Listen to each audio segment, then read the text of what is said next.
Merlin Silver here with a quick trick on how you can borrow or appropriate pieces of audio and use it to create some new patterns or MIDI notes and basically keep your creative process flowing as you're going through building up a track or a project. So I've made a little drum loop here and it's really nothing special. I've just chucked together a few samples, but for argument's sake, let's say I've spent hours and hours and hours scrolling through kick drums and snare drums, piecing things together and making a beat that I'm really happy with. So let's have a listen.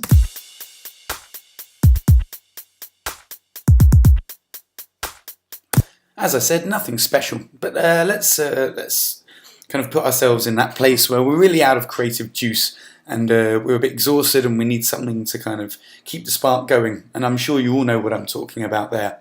So something I like to do a lot is let Ableton Live kind of make some creative decisions for me, give me some ideas and use all of its features to make some happy accidents and kind of keep me afloat. So what I've done here is I've taken a Michael Jackson a cappella. Let's have a listen.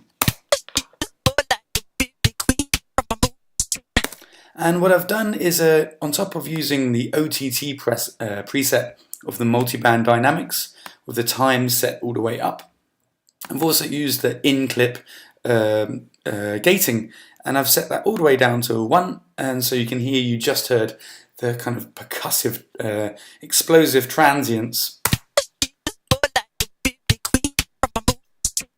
And taking that off, it will become a bit more familiar. She was more like a beauty queen. But yeah, we're really after the rhythm. So yeah, we've set it up like this. Now, in order to do this, I'm using a couple of Macs for Live devices. And these are from the excellent 4live.me website. Loads and loads of really great stuff there. But what I'm using here is called Threshold, and this is paired with a kind of twin device called Notes.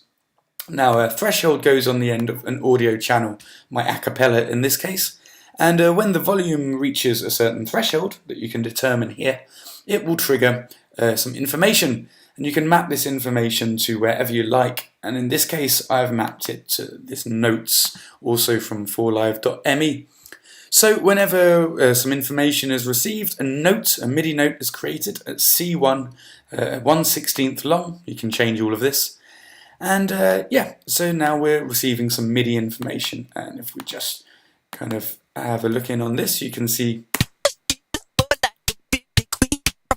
and notes are happening. So I've got 2 chains for 2 examples of what can happen here. The first one, I've just chucked together loads and loads of Foley and hits and some cymatics free samples. Ooh. I'll just turn the volume on. Yeah. Random 128 of them. Cool. We've used the randomized device here, a scale of 4, choices 12, bidirectional.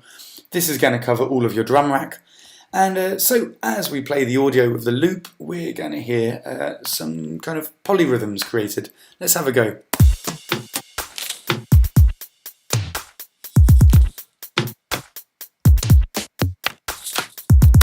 And obviously that's going to be different every time because of this randomized device.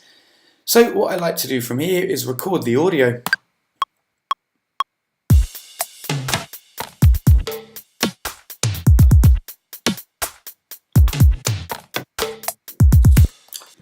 And as you see there, I've set up already an audio track with the record set to this channel that we're working with. So I've got a piece of audio here. Let's turn off that channel so we can hear this. And as you can see, it's a little bit out of time, so what we're going to do is quantize that. Give it a bit of a boost in volume. Cool. And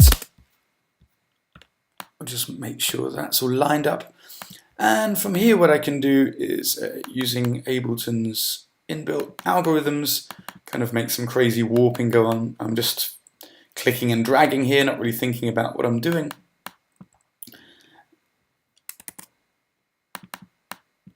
And you can also maybe do a bit of hard editing here in the timeline with the audio and reverse stuff and blah blah blah. You know what I'm getting at here.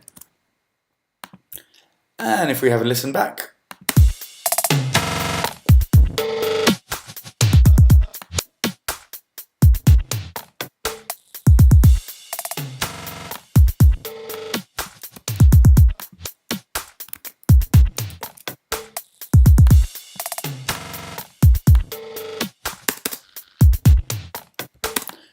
So as you can see, we've got some really interesting movements, we've got some rhythms that we just wouldn't come up with ourselves, and yeah, that's a nice way to kind of fill out some details and maybe get some ideas. Let's delete that audio and go back to our channel with this notes device on it, and here I'm going to select instead some bass hits that I've made and rendered down. And something I like to do here, it's worth noting, is that I've set the choke group on all of these hits to 1. This means that whenever one new sample plays, the previous playing sample will be muted immediately, and as we're working in the low end, I think this is really useful to stop it from getting messy and discordant. So yeah, again, randomized device set to just these 8 pads here. Let's have a listen to what this could sound like.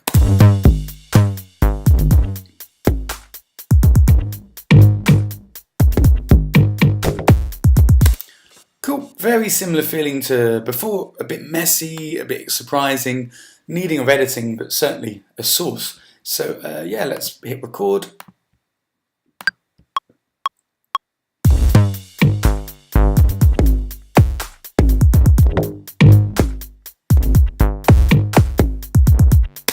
And kind of just like before, you can see we've got a little bit of latency. So what I'm going to actually do is quantize this, and then kind of re-render it down, and then I'm going to set the warping to repitch.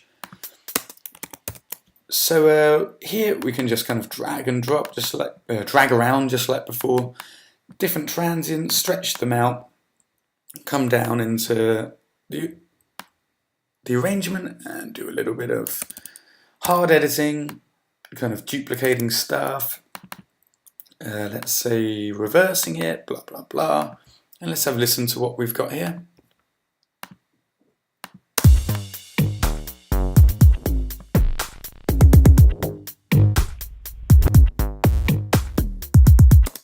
Cool, and then from here we might get a few little sections that we want to work with. Let's give this a go.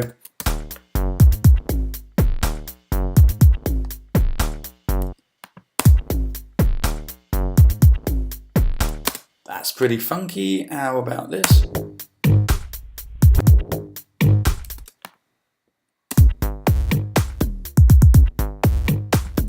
As you can see, we're coming up with loads of ideas here that could just spur through making an A section, B section, something. Or from here, we might want to do a bit more sound design and kind of get some extra movement and I don't know, make it a little bit thumpier and louder, whatever you like. Principle here is when you get to that creative block, when you get to that stage where you really want to keep working but you're just a bit burnt out, maybe instead of trying to premeditate everything and design everything from scratch, use some of the features in Live to have some happy accidents and kind of get some surprising ideas in there.